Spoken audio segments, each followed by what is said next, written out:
Hello students, welcome to easy math for JEE. I am Ujjwal Kaushik, your friend. जो भी students IIT JEE की preparation कर रहे हैं उनके लिए हमारा चैनल बहुत यूजफुल है। आज एक question, if alpha is equal to summation of this then the distance of the point 12 under root 3 from the line this alpha x minus root 3 by plus 1। यानी कि हमें सबसे पहले अल्फा को फाइंड करना होगा, तो चलिए अल्फा को फाइंड करते हैं। तो अल्फा गिवन है 1 प्लस समेशन ऑफ, चलिए समेशन को ओपन ही कर लेते हैं एक लाइन बचाते हुए। तो यहाँ पे हमें गिवन है दिस इज, अब r की वैल्यू 1 लेंगे तो -3 की पावर 0, 12c 1 लेंगे तो यहाँ पे आ जाएगा 1 प्लस, उसके बाद जब r की वैल्यू 2 लेंगे तो -3 की पावर 1 और यहाँ पे आ जाएगा आपका 12c, और यहाँ पे हमने r की वैल्यू कितनी ली है, 2 ली है ना। तो 2 लेने पे आ जाएगा 2 दूनी 4 -1 तो 3। सेम इसी तरह से फिर लेंगे तो -3 की पावर, अब हमने 3 लिया तो 3 -1 2, और यहाँ पे आ जाएगा 12c, 3 टू द 6 -1 यानी कि 5, प्लस इसी तरह से आ जाएगा -3 की पावर 4 लेने पे 3, और यहाँ पे आ जाएगा 12c7 प्लस -3 की पावर 4 12c9 प्लस -3 की पावर 5। जब देखो 6 लेंगे तो 5, यहाँ पे आ जाएगा 12c 6 लेंगे तो 11। ठीक है, तो टोटल हमारे पास ये टर्म्स आई। अब देखो यहाँ पे हम कुछ ऑब्जर्वेशंस करते हैं। ऑब्जर्वेशंस कैसे आते हैं, बाय प्रैक्टिस। देखो यहाँ पे हम देखें तो जो सी की टर्म है, जैसे 12c1, 12c3, 12c5, 12c7, 12c9 and 12c11। अब ये टर्म्स कब बनती हैं, ये टर्म्स बनती हैं जब हम मतलब देखो यहाँ पे ये सारी जो टर्म्स है ये ऑल्टरनेटिव है, और ऑल्टरनेटिव टर्म्स हमें कब मिलती हैं, जब हम 1 प्लस एक्स की पावर n में से माइनस कर देते हैं 1 माइनस एक्स की पावर। इस कंडीशन में हमारे पास ऑल्टरनेट टर्म बचती हैं। कैसे, क्योंकि देखो मैं आपको ये भी करके दिखा रहा था। देखो 1 प्लस एक्स की पावर n आप ओपन करते हो तो यहाँ से क्या था, सबसे पहले nc0, फिर nc1x, फिर nc2x स्क्वायर प्लस nc3x की क्यूब, इस तरह से लास्ट में ncn x की पावर n। अब माइनस का साइन है माइनस, अब हम इसको एक्सपेंड कर रहे हैं 1 माइनस एक्स की पावर n को, तो मैं कलर चेंज कर रहा हूँ तो हो जाएगा nc0 प्लस, अब देखो nc1, अब यहाँ पे x की पावर 1 तो यहाँ पे माइनस एक्स की पावर 1, तो यानी कि ये हो जाएगा प्लस nc2 माइनस एक्स की पावर 2, तो यानी कि x square minus nc3 x की 3। इसी तरह से लास्ट में आ जाएगा आपके पास ncn एक्स की पावर n, और यहाँ पे -1 की पावर n। ठीक है, उसी हिसाब से आपका -1 होगा। अब वो आप देख रहे हैं क्योंकि यहाँ पे देखो, यहाँ पे nc1, nc3, ncn, इनके ऑल्टरनेटिवली आपके पास देखो नेगेटिव बचने लगे। अब अगर मैं इनको सब्ट्रैक्ट कर दूंगा तो nc0 वाली टर्म nc2 यानी कि इवन वाली टर्म्स कैंसिल हो जाएंगी। सिंपल ऐड कर दूंगा, देखो ऐड भी कर दूंगा अगर मैं यहाँ से, तो ऐड करने पे साइन चेंज नहीं होगा, तो nc1x nc3x यही वाली टर्म कैंसिल आउट हो जाएंगी। तो जब भी हमको ऑल्टरनेटिव टर्म गिवन होती है तो हम वहां पे 1 प्लस एक्स की power n plus minus 1 minus x की पावर n, अब प्लस माइनस देखते हैं अकॉर्डिंगली हमें कौन सी टर्म बचानी है, यानी कि c1 c3 c5 के कोफिशिएंट बचाने हैं या फिर c2 c4 c6 ये वाले कोफिशिएंट बचाने हैं। ठीक है, तो देखो हमें यहाँ पे बचाने हैं c1 c3 c5 वाले, तो हमको करना क्या पड़ेगा, हमको c1 वाले बचाने तो हमको नेगेटिव साइन लेके चलना पड़ेगा, क्योंकि जैसे ही हम यहाँ पे नेगेटिव साइन लेंगे, अब देखो जैसे ही मैं यहाँ पे नेगेटिव साइन लूंगा तो नेगेटिव साइन जैसे ही ब्रैकेट ओपन होगी तो ये माइनस ये प्लस, ये माइनस ये प्लस, इसी तरह से। तो देखो ये वाला माइनस हुआ तो यानी कि एनसी स्क्वायर चला गया, एनसी जीरो चला गया, तो बचने कौन से लगे, nc1 वाले कोफिशिएंट बचने लगे, nc3 वाले कोफिशिएंट बचने लगे। आई होप ये आपको समझ आया होगा। ठीक है, तो चलो यानी कि यहाँ पे मुझे एक बात तो श्योर हुई कि मुझे यहाँ पे 1 प्लस एक्स की power n minus 1 minus x की पावर n ये वाली चीज लेके चलनी है। अब 12c1 12c3 बताता है कि जो पावर n लेनी है वो हमें 12 लेनी है, तो हम इसको यहाँ पे 12 ले लेते हैं। ठीक है, यहां तक इस क्वेश्चन में कोई प्रॉब्लम नहीं थी, बहुत इजी ऑब्जर्वेशन है, अगर आपने प्रीवियस ईयर करोगे तो बहुत इजीली आप टैकल कर सकते हैं। पर दिक्कत कहाँ आई, जब यहाँ पे हमने ध्यान दिया कि ऑल्टरनेटिवली इनके साइन भी चेंज हो गए। देखो यहाँ पे -3 है तो यहाँ पे प्लस का 3 स्क्वायर है, यहाँ पे माइनस की 3 क्यूब है तो यहाँ पे प्लस का 3 की पावर 4 है, और यहाँ पे -3 की पावर 5 है। जब भी ऑल्टरनेटिवली, क्योंकि देखो इस कंडीशन में तो साइन सब प्लस हो जाएंगे ना, इस कंडीशन में ऑल्टरनेटिव साइन तो आएंगे नहीं, तो ऑल्टरनेटिव साइन जब भी आने होते हैं तो हमें आयोटा की टर्म इंट्रोड्यूस करनी होती है। तो यहां से मुझे एक ऑब्जर्वेशन से पता लग गया कि यहां से सिर्फ x से काम नहीं चलेगा, कुछ ना कुछ आयोटा की टर्म यहाँ पे आएगी। अब आयोटा की टर्म आएगी इतना पता लगा, लेकिन उसके साथ यहाँ पे 3 भी बन रहा था, तो इससे मुझे एग्जैक्टली पता लगा कि मैं यहाँ पे √3 लेके चलूंगा तो उसके साथ साथ मुझे ये चीजें मिलती जाएंगी। तो यानी कि मुझे यहाँ पे जो एक्सपेंशन ओपन करना होगा वो 1 प्लस √ 3 आयोटा की पावर 12 और इसी तरह से 1 माइनस अंडर रूट 3 आयोटा की पावर 12। ठीक है, बहुत सारी ऑब्जर्वेशन थी, अगर आपने प्रीवियस ईयर करे होंगे तो आप इसको टैकल कर सकते हैं, और एग्जाम में अगर आपके लिए नया क्वेश्चन है तो ऑब्वियसली ये टफ क्वेश्चन है, उतना आप नहीं हिट कर पाते, मतलब एज ए स्टूडेंट आपके दिमाग में नहीं हिट हो पाएगी, इतनी शार्प यहाँ पे आपको ऑब्जर्वेशन लेके चलनी पड़ेगी, क्योंकि कई बार एग्जाम में जो क्वेश्चन पूछे जाते हैं पर्टिकुलर उनका एक मेथड होता है, आपको उसी डायरेक्शन में आपके क्वेश्चन को लेके चलना होगा। ठीक है, तो बस अब आप अगर इस एक्सपेंशन को ओपन कर देंगे तो आपका रिक्वायर्ड रिजल्ट आपको मिल जाएगा। तो चलिए अपने रिक्वायर्ड रिजल्ट की ओर चलते हैं। So this is equal to, सबसे पहले मैं इस एक्सपेंशन को ओपन करने वाला हूं, तो जैसे ही मैं इस एक्सपेंशन को ओपन करूं सबसे पहली टर्म आएगी 12c0 plus 12c1 under root 3 iota की पावर 1, ठीक है, plus 12c2 under root 3 iota की पावर 2। इसी तरह से लास्ट टर्म आएगी 12c12 अंडर रूट 3 आयोटा की पावर 12। ठीक है, अब यहाँ पे हम इसको ओपन करेंगे तो साइन चेंज कर लेते हैं, तो माइनस मैंने बाहर ले लिया है अभी। अब देखो, अब हम इसको ओपन कर रहे हैं तो यहाँ पे क्या हो जाएगा 12c0 minus 12c1 under root 3 iota.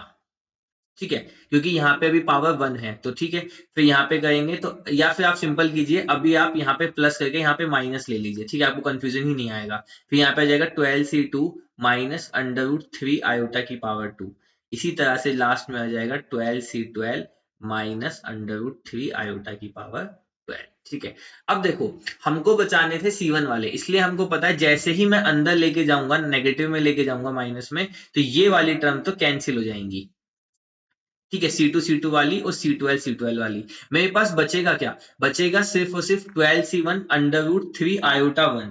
ठीक है, और इसी तरह से माइनस का साइन साइन बाहर है तो ये प्लस का बच जाएगा। ठीक है, तो यानी कि मेरे पास बच जाएगा 2 of 12c1 under root 3 iota, plus इसी तरह से मेरे पास आगे वाली टर्म बच जाएगी 12c3 अंडर रूट 3 आयोटा की पावर 3, और इसी तरह से लास्ट टर्म बच जाएगी 12c11 अंडर रूट 3 आयोटा की पावर 11। मेरे पास ये बच जाएगा। ठीक है, बिना देरी करे हमारे पास ये बच गया। बहुत सिंपल वे, देखो ये माइनस का आयोटा था, इसको मैंने बाहर ले लिया, अब इस वाले माइनस की वजह से प्लस हो गए। ठीक है, सिंपल एक्सपेंशन। अगर आपको नहीं समझ आ रहा है तो आप एक बार अपने हाथ से इसको सोल्व करके देखिए, आपको बेहतरीन समझ आएगा। चलो, अब यहां से अगर हम देखें तो मैं यहां से अगर रूट 3 को कॉमन ले लेता हूं बाहर। ठीक है, अगर मैं यहाँ से रूट 3 और आयोटा को बाहर ले लेता हूँ, क्योंकि यहाँ पे अंदर कोई टर्म नहीं है ना, तो मैं यहाँ से कॉमन ले लेता हूँ रूट 3 आयोटा को। तो जैसे ही मैंने रूट 3 आयोटा को कॉमन लिया तो यहाँ पे बचा 12c1 प्लस, अब देखो रूट 3 आयोटा तो चला गया बाहर, तो यहाँ पे क्या बचा मेरे पास, रूट 3 का स्क्वायर, तो यानी कि 3 इंटू आयोटा का स्क्वायर यानी कि -1, तो यानी कि मेरे पास बचा -3। मेरे पास क्या बचा, -3 12c3 प्लस, इसी तरह से यहाँ पे मैं देखूं तो यहाँ पे बचेगा 12c11। अब देखो रूट 3 बाहर चला गया, आयोटा बाहर चला गया, तो यानी कि रूट 3 की पावर यहाँ पे बचेगा 10, तो यानी कि 3 की पावर बचेगा 5, और आयोटा की पावर भी यहाँ पे बचेगा 10, तो आयोटा 4 8 और आयोटा स्क्वायर माइनस, यानी कि -3 की पावर 5। इस तरह से मैं लिख सकता हूँ। ठीक है, तो मेरे पास बच गया एग्जैक्टली ये। अब अगर आप कंपैरिजन करें तो मेरे पास यही टर्म तो बच रही है 12c1 -3 12c3, इसी तरह से चलते हुए लास्ट टर्म आ गई -3 की पावर 5 12c11। तो जो मेरे पास ये आया यही मुझे फाइंड करना था। ठीक है, इसकी वैल्यू यही है। अब इसकी वैल्यू निकाल लेंगे तो लेफ्ट हैंड साइड को सोल्व करना है, तो यहाँ पे हम हेल्प लेंगे कॉम्प्लेक्स नंबर की, जो हम कॉम्प्लेक्स नंबर की तो हेल्प ले ही रहे हैं, यहाँ पे हम हेल्प लेंगे क्यूब रूट ऑफ यूनिटी की। हम जानते हैं जो ओमेगा होता है, ओमेगा की वैल्यू कितनी होती है, -1 plus under root 3 iota by 2। Omega square की वैल्यू कितनी होती है, -1 minus under root 3 iota by 2। ठीक है, शुरुआत में मैंने इसीलिए लिया था। अब देखो यहां से अगर मैं इसकी वैल्यू देखूं 1 माइनस, तो मुझे चाहिए 1 प्लस अंडर रूट 3 आयोटा। सबसे पहले 2 को इधर भेज दो, 2 omega square is equal to minus common ले लो 1 प्लस अंडर रूट 3 आयोटा। तो 1 प्लस अंडर रूट 3 आयोटा की वैल्यू कितनी आ गई, इस वाले माइनस को इधर ले आते हैं एक लाइन बचाते हुए, ये, तो हमें ये मिल गया 1 प्लस अंडर रूट 3 आयोटा। अब हमें चाहिए 1 माइनस अंडर रूट 3 आयोटा, तो इसको सोल्व कर लेंगे इसकी हेल्प से। तो इसको अगर मैं देखो, पहले मैंने इसको सोल्व किया, अब मैं ऊपर वाले को सोल्व करूं, तो 2 omega is equal to -1 plus root 3 i, मुझे चाहिए 1 माइनस रूट 3, तो माइनस कॉमन लेके इधर ले आओ, तो 1 माइनस रूट 3 आई, तो यानी कि 1 माइनस रूट 3 आई की वैल्यू कितनी है, -2 ओमेगा। और इसकी वैल्यू कितनी है -2 ओमेगा स्क्वायर। कोई दिक्कत कोई परेशानी नहीं। चलो तो आ जाओ, रखते हैं अब इनकी वैल्यूज को रखते हैं यहाँ पे। ठीक है, तो यहाँ पे सबसे पहले हमको वैल्यूज रखनी होंगी। तो 1 + √3i, 1 + √3i की जगह पे आ जाएगा -2 ओमेगा स्क्वायर की पावर 12 -1 - √3i, इसकी जगह पे आ जाएगा -2 ओमेगा और इसकी पावर 12। इसको सोल्व करें तो 2 की पावर तो ये हो जाएगा सिंपल 12। ठीक है, माइनस से कोई दिक्कत वाली बात नहीं है, पावर इवन है, प्लस हो जाएगा। ओमेगा की पावर 24। अब ओमेगा की पावर 3 की वैल्यू होती है 1। ठीक है, तो देखो मैं अगर साइड में कहता हूँ, ये बचा ओमेगा की पावर 24। ओमेगा की 3 की पावर 8 लिख सकते हैं, और ओमेगा की 3 कितना होता है 1, तो यानी कि 1 की पावर 8 1। यहाँ से बच गया 2 की पावर 12 माइनस। ठीक है, यहाँ से क्या बच गया, अगेन देखो -2 की पावर 12, तो 2 की पावर 12 बच जाएगा, ओमेगा की पावर 12, तो ओमेगा की पावर 12 को लिख लिया हमने, ओमेगा की पावर 3 की पावर 4। ठीक है, तो अगेन ये भी कितना बन गया 1, तो यहाँ से ये बन गया सिर्फ यही, this is equal to 2√3 iota, और ब्रैकेट के अंदर वाला पार्ट एज इट इज। तो मैं हाईलाइट भी कर देता हूँ, ये वाला येलो वाला पार्ट यहाँ पे एज इट इज, क्योंकि इसी की हम वैल्यू निकाल रहे हैं। अब लेफ्ट हैंड साइड तो हो गया 0, 2√3 आयोटा को इधर भेज देते हैं, तो इसकी वैल्यू आ गई 0। तो किसकी वैल्यू 0 आ गई, 12c1 प्लस -3 12c3 प्लस इस तरह से लेके जो येलो वाला पार्ट है। ठीक है, इसकी वैल्यू आ गई 0। अब इसकी वैल्यू 0 आ गई, हमें अल्फा गिवन क्या था 1 प्लस दिस वैल्यू, तो ये वैल्यू तो आ गई 0, तो यानी कि अल्फा की वैल्यू क्या बच गई, सिर्फ और सिर्फ 1। तो बस हमारा क्वेश्चन सोल्व हो गया, अल्फा की वैल्यू 1 आ गई तो हमें मिल गई अल्फा की वैल्यू 1। ठीक है, कैसे मिली मैं फिर बता देता हूं। देखो, जो ये वाला एक्सप्रेशन था, मतलब कई बार हाईलाइट हो चुका है, तो चलो मैं किसी अलग कलर से हाईलाइट करने की कोशिश करता हूँ, स्काई ब्लू से करते हैं। देखो, ये वाला जो पूरा पार्ट था स्काई ब्लू वाला, इसको हमने सोल्व किया, इसकी वैल्यू मुझे मिल गई 0, जो अभी हमने सोल्व किया नीचे, तो इसकी वैल्यू 0 हो गई, तो यहाँ से अल्फा की वैल्यू कितनी बच गई, सिर्फ और सिर्फ 1 बच गई। तो बस अल्फा की वैल्यू 1 बच गई। अब तो बहुत इजी क्वेश्चन बच गया। यहाँ पे पॉइंट है 12, और यहाँ पे ये एक लाइन है, अल्फा की वैल्यू 1, तो x -√3y + 1 = 0। डिस्टेंस निकालना है, तो वही बात है, परपेंडिकुलर डिस्टेंस ही निकालते हैं। तो परपेंडिकुलर डिस्टेंस होता है क्या है ax1, तो यहाँ पे आ जाएगा 12 प्लस, तो -√3 प्लस का 1 अपॉन 12 का स्क्वायर अंडर रूट, तो यहाँ पे आ गया 144, और प्लस में आपका आ गया 3। ठीक है, तो ये आ गया आपका यहाँ पे 12 माइनस।